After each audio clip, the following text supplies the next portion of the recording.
Welcome to this Conversations on Groong episode. Today we're talking about economic diversification, corruption, bank secrecy laws, and more with economist Dr. Tatul Manaseryan. Hello, Dr. Manaseryan. Welcome to the show. Welcome, Dr. Manaseryan. Welcome. Before we get started, we'd like to remind you to support us and help us expand our reach. Please go to our donate page, podcasts.groong.org/donate, and give. Thanks in advance.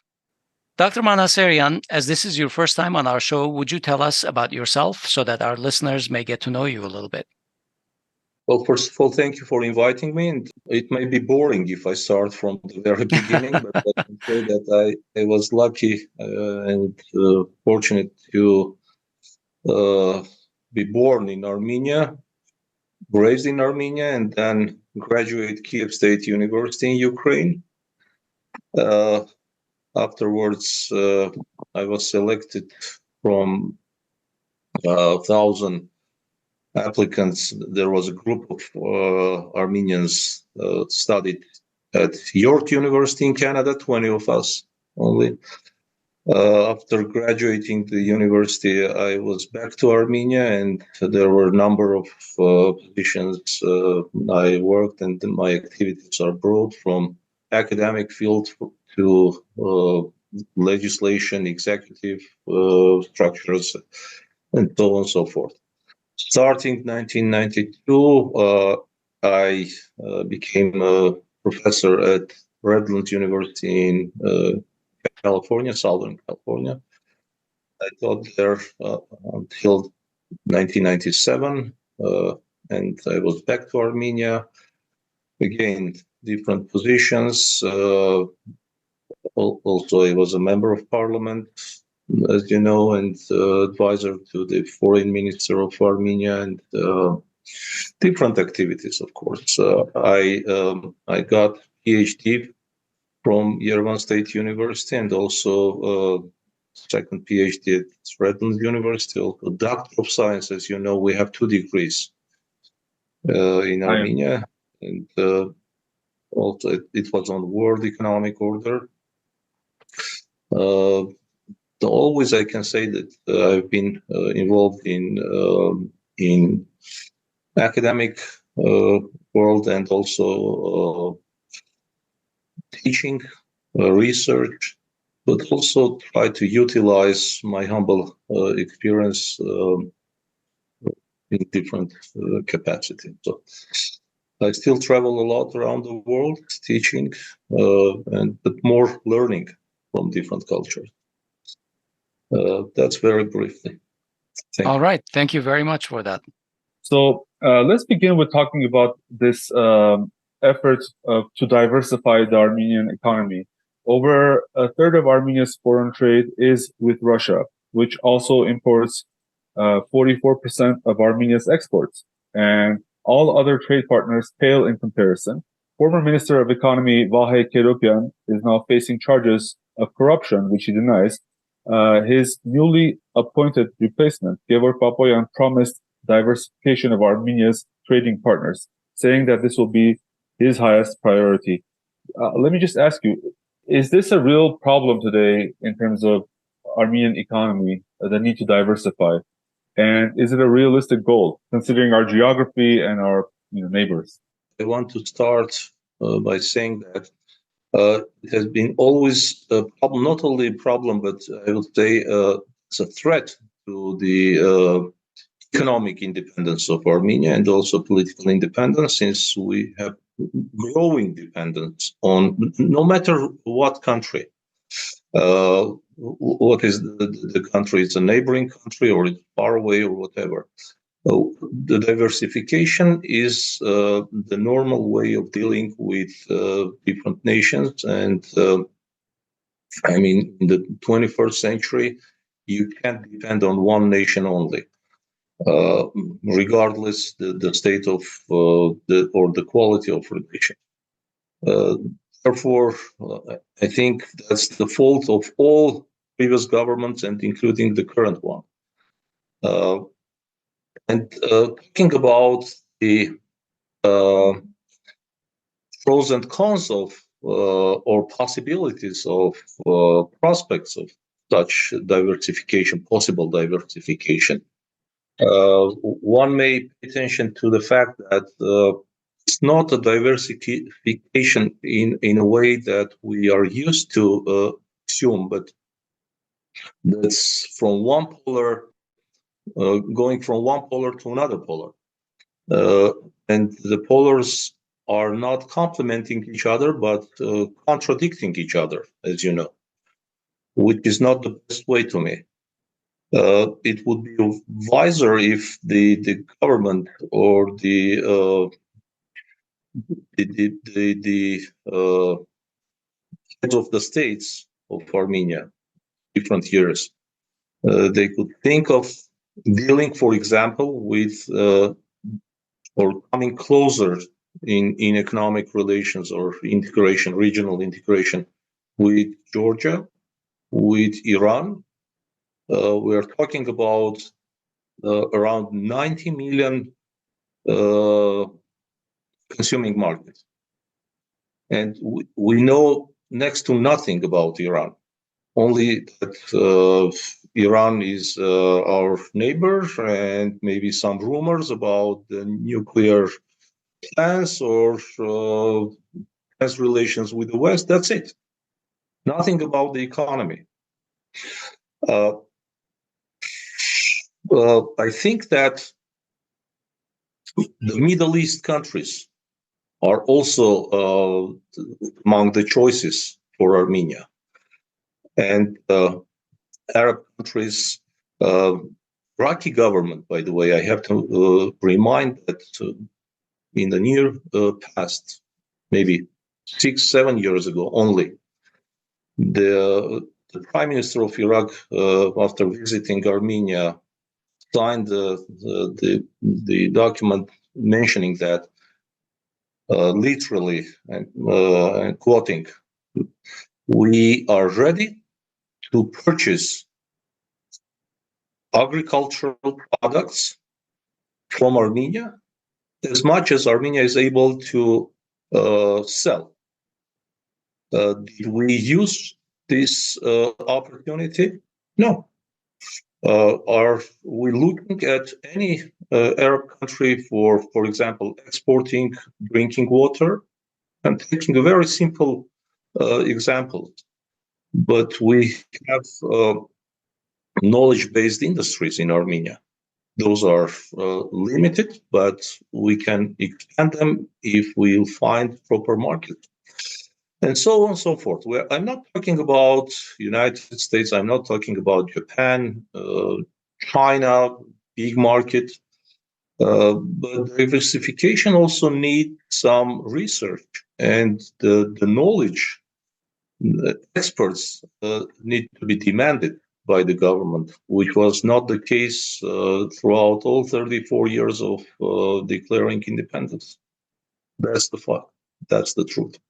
Professor Manaseryan, it seems that you're also concerned that when the authorities in Armenia talk about diversification today, it seems to be a code word for a U-turn and similar in line to the political orientation of the country away from Russia. Because one of the things that I noticed is that, for instance, there are several, is there room to improve relations and our ability to export to Russia at the same time that we do diversification?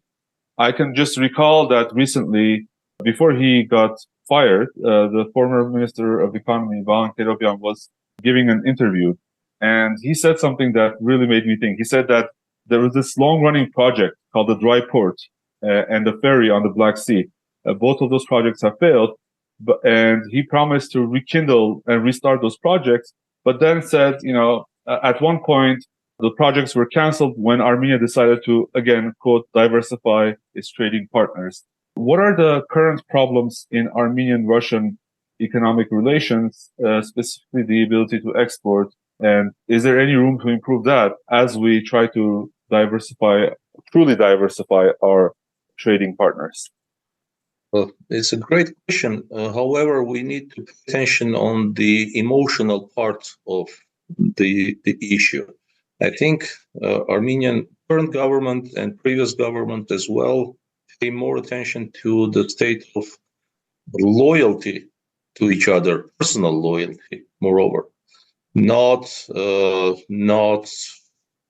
unbiased approach and the deep analysis of the state of affairs. When we're talking about economic diversification, that's only a small part of an art or science called economic diplomacy.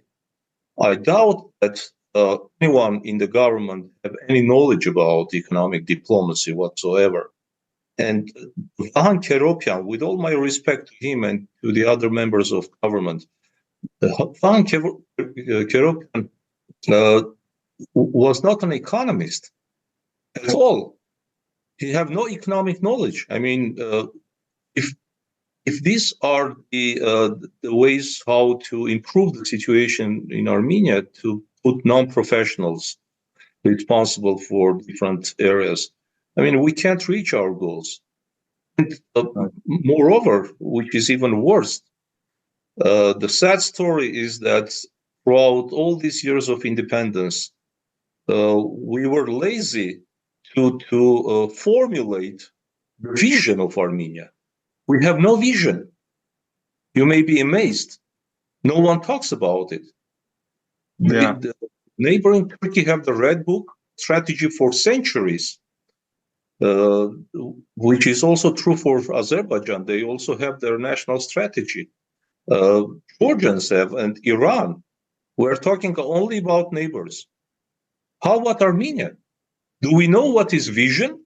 We know what is strategic planning at all? I mean, we have to start from it. If we don't have any target and we don't feel responsible to reach the target, we can appoint anyone. My nephew can be a minister, your brother or sister can have a position, but that's not the way how to manage the things. And Vahan Keropyan was one of the examples. That was based only, the appointment was based only on personal loyalty to the prime minister. He had no knowledge about the economy, and he ended up with the story. I mean, many news are still.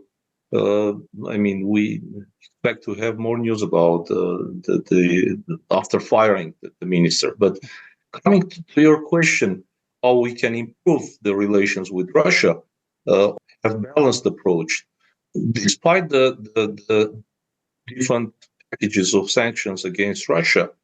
I need to emphasize this fact that there is no single or common approach to Russia. Great Britain, the United Kingdom, imports oil today, buys oil directly from Russia, not through other countries. Indirectly, almost all European countries deal with Russia. The dream of any Western or Eastern business is to use that market. And I don't think that Armenia have to cut the ties with Russia. But at the same time, we need to diversify, of course, and we need to have a balance. There was a U-turn, but at the same time, Armenia was the only post-Soviet countries that had good relations both with the European Union from one side, and we signed the agreement. The Armenian authorities signed the agreement in 2017, comprehensive and enlarged partnership agreement, being a member of the Eurasian Economic Union.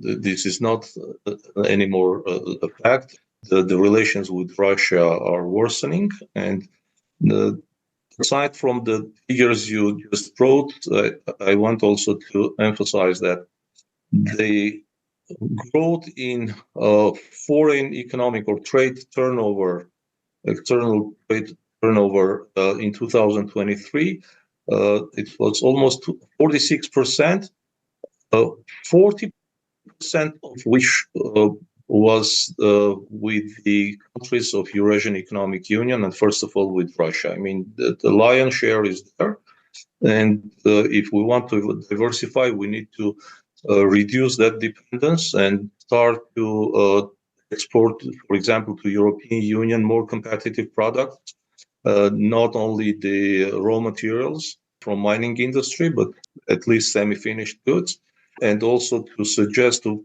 propose and penetrate neighboring countries' markets. And one of the opportunities is the agreement signed on December 25th, 2023 with Iran. I think it's, to be more precise, Iran and Eurasian Economic Union, and many others. We talked about Vahan Keropian, but can I ask you as well your thoughts about the current Minister of Economy, Gevorg Papoyan? Is the economy in good hands now? And also, you talked about having a vision. I realize that, that may be too lengthy of discussion, but in your opinion, what should the elements of a successful economic vision be? What do you think we're not talking about that we should be talking about? It is really a broader topic, and I prefer to talk about it maybe separately. But of course, I have a vision, and any student, even any college student who studies strategic planning, for example, may suggest his or her version of the vision.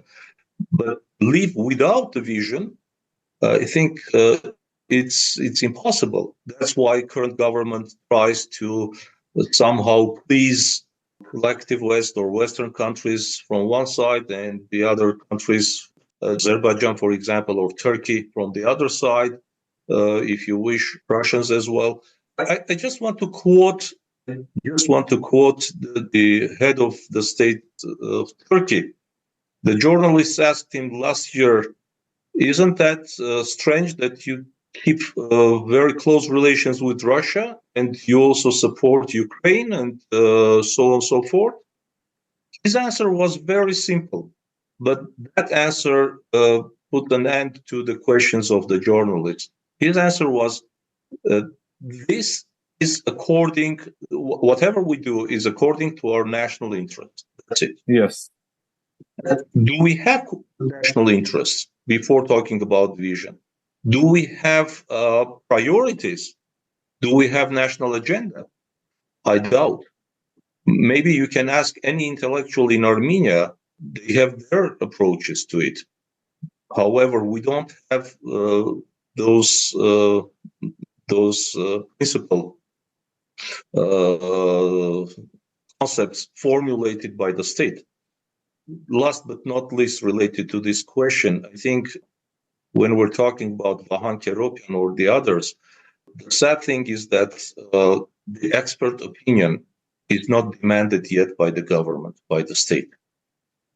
I'm just back from Tbilisi, where I participated in a major international forum.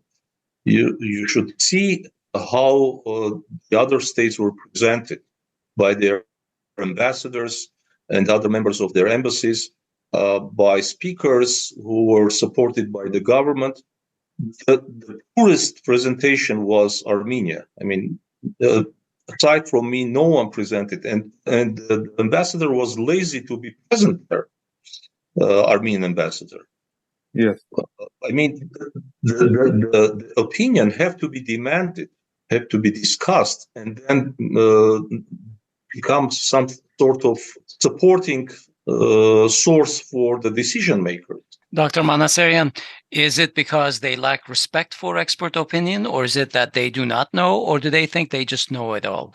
Most of the cases, they think they are experts in anything. The most dangerous thing to me is when a person, or it's even worse, when the whole government is ready to answer to any question you raise. I mean, you can't be an expert in everything. And the current minister, I don't want to,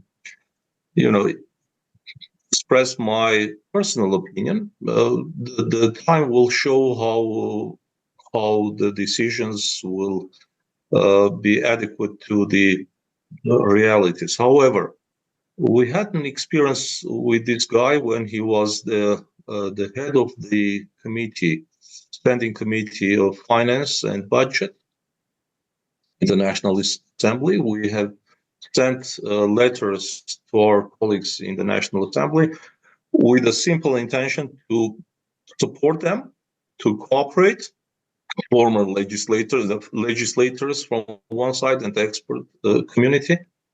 He was literally the only guy who refused to cooperate, saying that we don't see any need in cooperation. I mean, you can't believe it, but I keep the letter until now. I mean, they don't need any help, any support. And when someone asked me or my colleagues, don't you help the government or don't you collaborate with them? I always say, of course, with pleasure. That's our responsibility. After all, whatever we have to give it to our model. And however, it have to be demanded. The doctor cannot go to the patient and say, are you ill? Are you sick? And how can I help you? But the opposite is true, right? So, Dr. Manaseryan, let's say a project for diversification actually gets on the way. How long would a successful project take? Is this something for weeks or months or years or decades? You mean establishing economic contacts and relations with other countries to diversify? That's right. I think you both have quite an experience to assess that kind of processes. It's not easy. Take how NAFTA was established. I mean, how it was formed and how it's complicated, the integration by itself today. The three countries having common borders, they have normal relations, can't solve all the issues in a soft way. Establishing new economic relations, penetrating new markets in the 21st century in the digital era is not an easy task. When you have competition, severe competition among professionals, I want to see the negotiators from Armenia. Who are the negotiators? The peace negotiators, the economic diversification negotiators, and so on and so forth. I mean, I don't want to personalize too much, but it all depends on the knowledge and the experience and the skills. Why we are learning, why we study. If you can change your profession overnight and becoming from biochemist or expert, become an expert in political science or whatever. I mean, you can't mix it up. That's an issue and that's a threat. It's a threat to the nation. I think the current approach of the Armenian government is that if the border between Georgia and Russia gets closed, the last checkpoint, assistant to the prime minister said, well, it's okay. Think about where you will sell your products and try to diversify.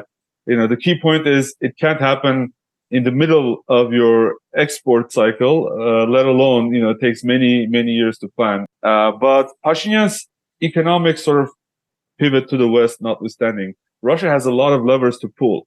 I frankly am worried a little bit that if this diversification is done not in a honest way, but in a way that would be, hurtful to Russia, what would happen if Russia decides to be antagonistic to Armenia?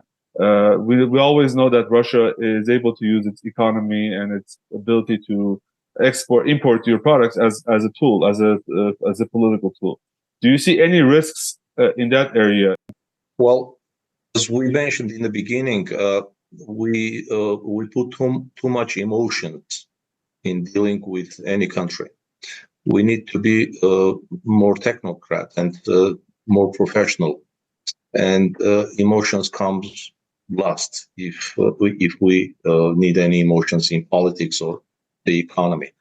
And you don't need to worsen the relations with Russia, and you don't need to like or dislike Russia or Russians. You need to have just your national interests protected. You need to have a national agenda, and then you can deal with anyone. I'm surprised when someone is talking about improving relations with Turkey. I'm not in favor of having enemies all around, but if someone is talking about improving relations with Turkey, then why should we become enemies with Russia? why can't we improve relations and make more pragmatic rather than I like or dislike this guy or the other one? If not Putin, then someone else may come to power. Then what? You will like this guy and improve the relations, or dislike? These are not economic or political categories we need to use. And again, we as a foundation, we need to make clear who we are. It's a mission statement, and where we stand today. What is our vision, and what we need to do for that? Is diaspora considered as driver to reach those goals at all? Or diaspora is only just to say nice words when you are visiting any country or community? No, I have lived there. Visiting any country in the world where you have Armenian diaspora is not knowing that diaspora, and we have to be very sincere. I think we have a deficit of sincerity and openness with our compatriots. It's also an issue that is related to the one that we're discussing. Hovik, let's just take a moment here. We'd like to remind our listeners to go to our donate page, podcasts.groong.org/donate, or just go to podcasts.groong.org, and there's a donate link there, and consider buying us a coffee, or better yet, become a sustaining member of Groong through our Patreon link and give us monthly. You know, there aren't that many shows like us who digest Armenian news weekly and bring you interesting discussions relevant to it in English language and in a regular manner. We have always operated as a labor of love, and we're not only nonprofit, but we're also non-budget, unfortunately. So we rely on listeners like you to help us. Just 2 to 3 friends who have committed our life's time and effort to understand the world around Armenians and Armenia, and sharing that understanding with you. So we will continue to do our work as we always have, but your support will help us expand our reach to more people who are interested in Armenian affairs around the world. So please visit our donate page. Again, podcasts.groong.org/donate, and consider supporting us.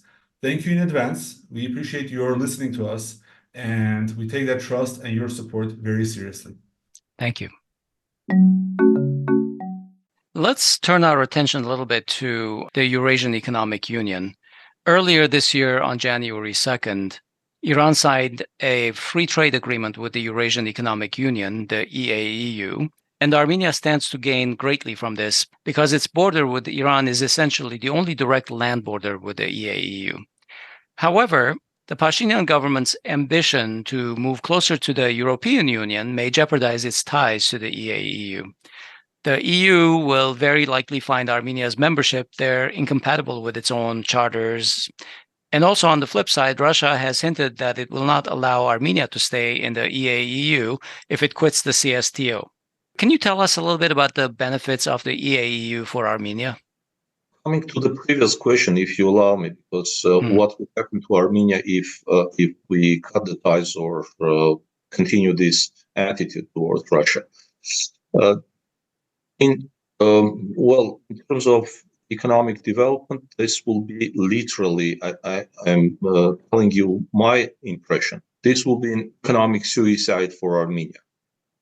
Because, again, if you have 46% growth in foreign trade and 40% comes to only one direction, then you have to think twice before making any move. Coming to the Eurasian Economic Union, I will have a lot of figures to demonstrate the pros of and the pluses of the membership.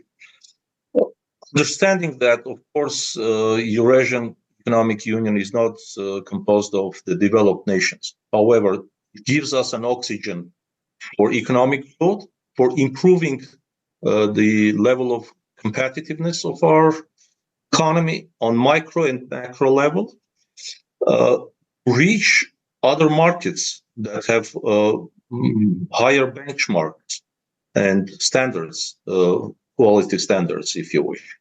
But we don't utilize these opportunities given to Armenia. But even in this situation, we have the following picture.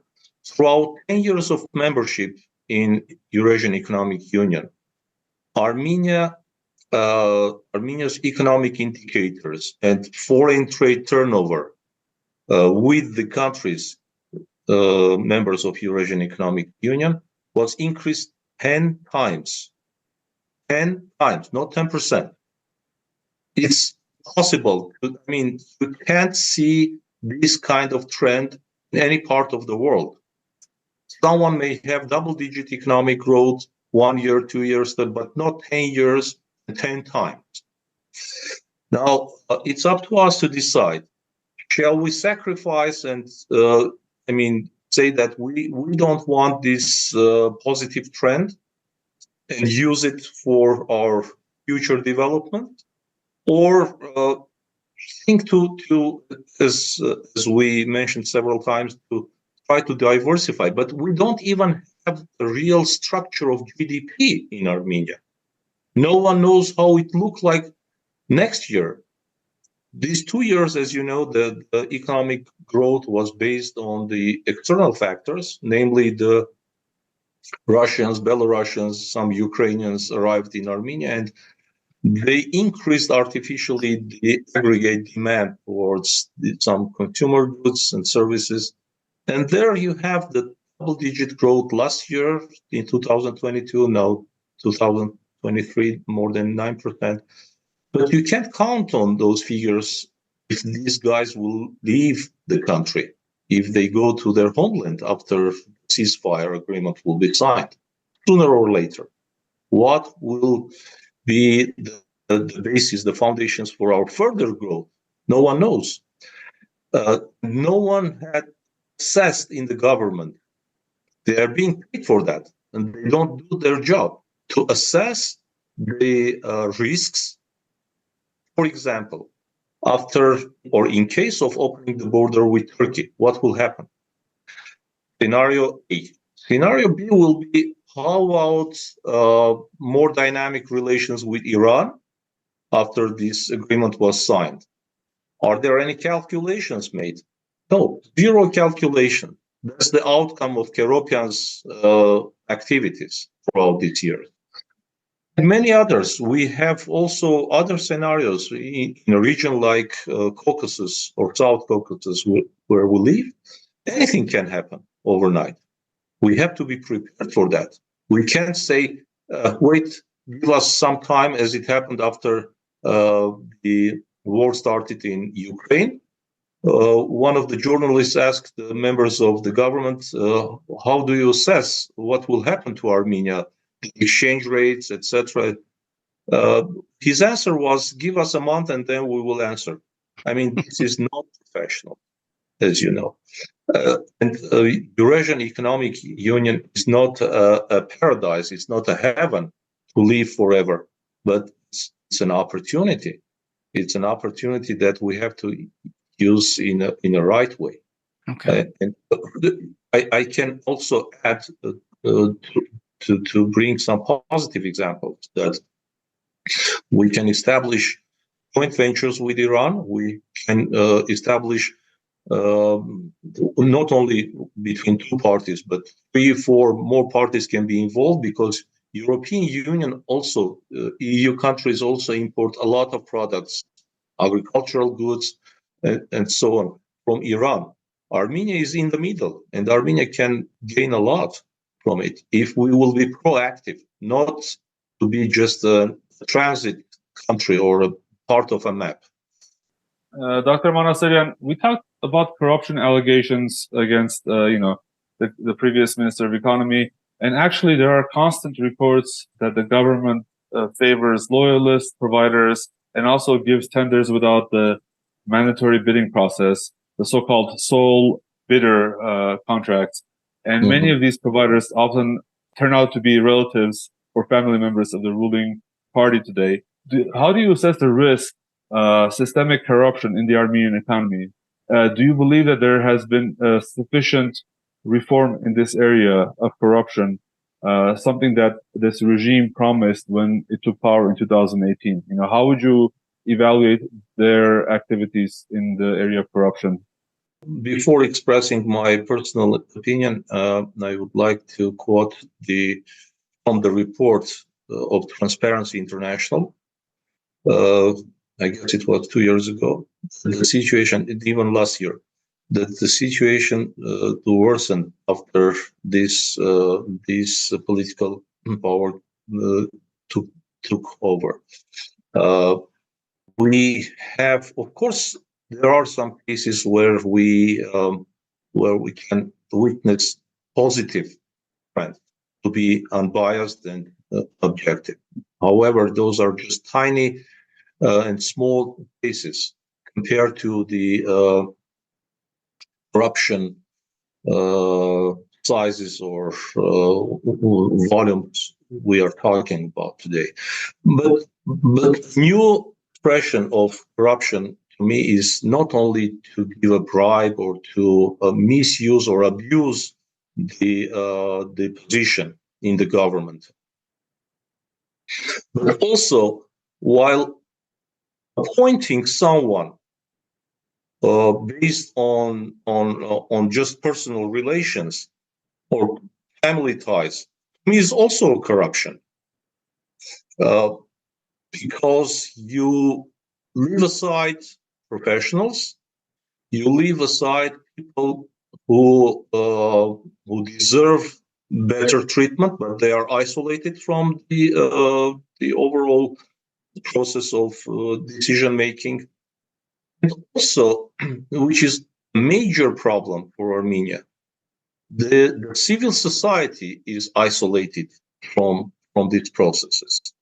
The civil society, first of all, the expert community, which was not the case during the previous government. I don't want to idealize the previous government. However, at least somehow, when, for example, I can bring you one example when a strategy for years 2013, 2025 was drafted.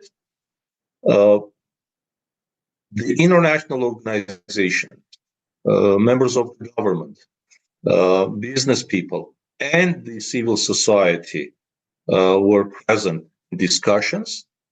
And my American colleagues were visiting me from Kansas City, and they were amazed how it works in Armenia. That it was maybe one of the rare cases, but it happened. We have to develop, we have to improve, not to shut down the process that just started. And experts were, their opinions were considered at least. You could bring arguments or counter arguments, but they were considered by the government. And it's still on the website, and nothing better was designed since then. Corruption is an evil. The corruption is a threat, and we don't have the luxury to spend 5 or 6 or 7 years more to wait until the next government will come. And from the side of the civil society, we have also to be very critical, because the psychology or the mentality of the taxpayers, I could see in the United States or in Europe, in any other countries, we still don't have that mentality in Armenia. Demanding approach of the taxpayer to demand, to require the government to work properly before changing the government. Armenian people in Armenia, in homeland, they are more in favor of changing the government entirely, and not requiring better service for the community. All right. For the last question today, Dr. Manaseryan, I want to talk about changes to the banking secrecy laws in Armenia. Last week, Armenia's parliament passed another law targeted at giving the government more access to the financial data of citizens, and something which was covered under bank secrecy, essentially. Specifically, the State Revenue Committee, under the excuse of more efficient revenue collection, will get access to banking transactions of citizens. This is on top of existing changes that have been made over the last few years that give law enforcement bodies access to your financial data. So this is new changes that will also give State Revenue Committee the access. And what's more interesting, that when I was listening to the discussions around this, the State Revenue Committee will be empowered to share this information with foreign governments in order to detect people who are trying to evade taxation internationally.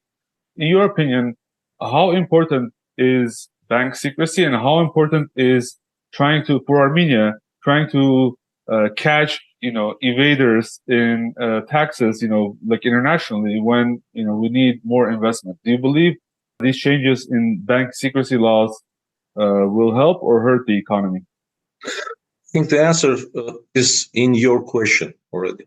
It touches the investments and not only the investment, but also the institute of trust in general. People will not trust the local people, first of all, will not trust the government, and they may hide their incomes, and there are many ways to do that.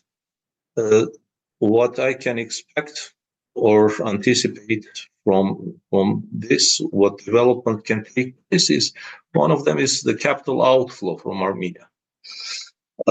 And people who earn their money but don't want to be under surveillance or under the projector of the State Revenue Committee. Anyone is afraid of it in any country. You in America are also afraid of your income being disclosed and be a subject of, presenting to any other authorities, to the neighboring countries. Is very weird. It's also a violation of human rights, if you wish.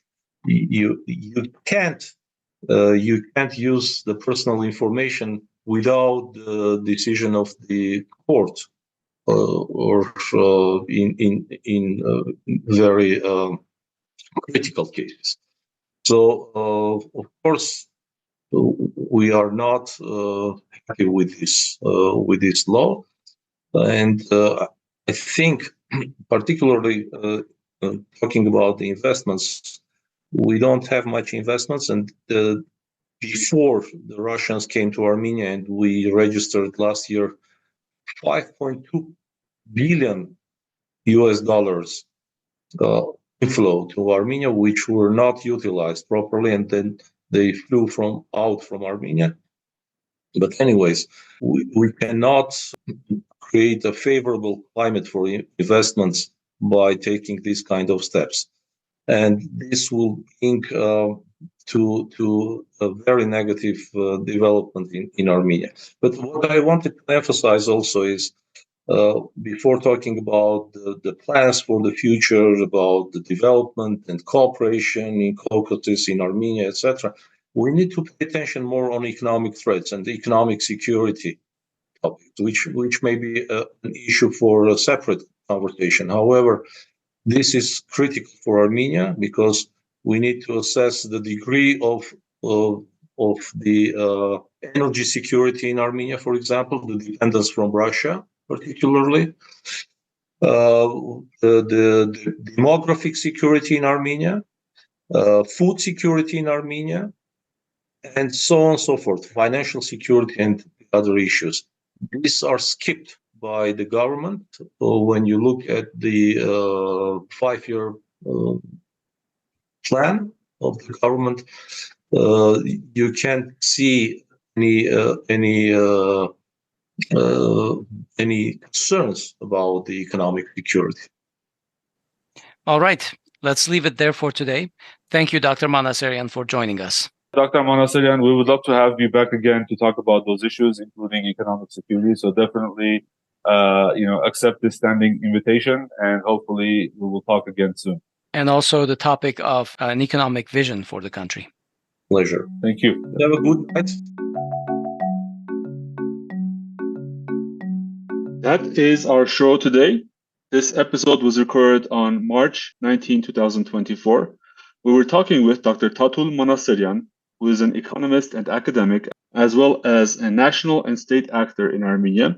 Dr. Manaseryan is an MP from the third convocation of the National Assembly from 2003 to 2007. He appears regularly in the media and speaks on economic matters. One last thing, folks. If you haven't donated to us yet, then what are you waiting for? If you believe that more people should listen to us, then help us increase our reach. Go to podcasts.groong.org/donate and check out the various ways you can make Groong an even bigger success. I'm Hovik Manucharyan. And I'm Asbed Bedrossian.